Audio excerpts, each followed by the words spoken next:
ভোজন রসিক ভাই ও বোনেরা সবাইকে সালাম, আসসালামু আলাইকুম। সবাই কেমন আছেন? আশা করি সবাই খুব ভালো আছেন। আজকে আমি আরও একটি নতুন রেসিপি নিয়ে চলে এসেছি আপনাদের মধ্যে। আজকে আমি আপনাদেরকে শিম ভর্তা করে দেখাবো।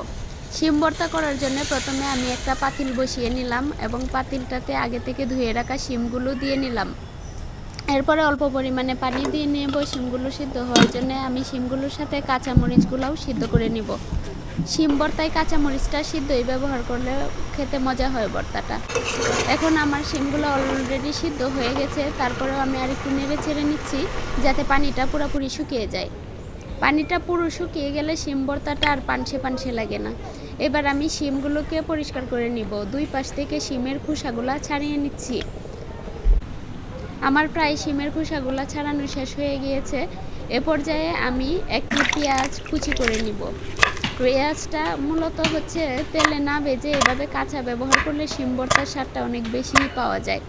আমি পেঁয়াজটাকে কুচি কুচি করে কেটে নিচ্ছি। আপনারা যারা ভর্তা পছন্দ করেন তারা অবশ্যই জানাবেন আমাকে যে ভর্তাটা কেমন হয়েছে রেসিপিটা।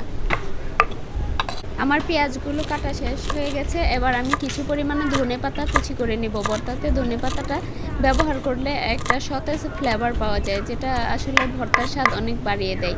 আমার ধনেপাতা কুচি করা শেষ হয়ে গেছে। এবার একটি পরিষ্কার বাটিতে আমি সিদ্ধ করা কাঁচামরিচগুলো দিয়ে নিলাম এবং একে একে পেঁয়াজ কুচি এবং ধনেপাতা কুচিগুলোও দিয়ে নিলাম।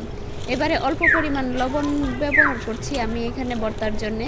লবণ দিয়ে পেঁয়াজ কাঁচামরিচগুলো খুব ভালোভাবে চটকে নিচ্ছি আমি। এরপরে ধনেপাতাটাও চটকে নিব। এ পর্যায়ে অবশ্যই পেঁয়াজ কাঁচামরিচগুলো খুব ভালোভাবে চটকাতে হবে। এবার আমি শিমগুলা দিয়ে নিলাম এবং শিমগুলা ভালো করে চটকে নিচ্ছি। তারপরে পেঁয়াজ এবং কাঁচামরিচগুলোর সাথে শিমগুলা একসাথে সবগুলা চটকে নিব, তাতে আমার ভর্তাটা রেডি হয়ে যাবে। এবার উপর থেকে একটু সরিষার তেল ছিটিয়ে দিচ্ছি। এরপরে সরিষার তেলটা ভালোভাবে মিশিয়ে নিব।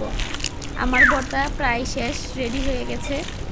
খুব কম সময়ের মধ্যে দেখতেই পাচ্ছেন সবাই, অনেক সুস্বাদু একটা ভর্তা তৈরি হয়ে গেল। কিন্তু আপনারা যারা পছন্দ করেন তারা অবশ্যই একবার ট্রাই করবেন।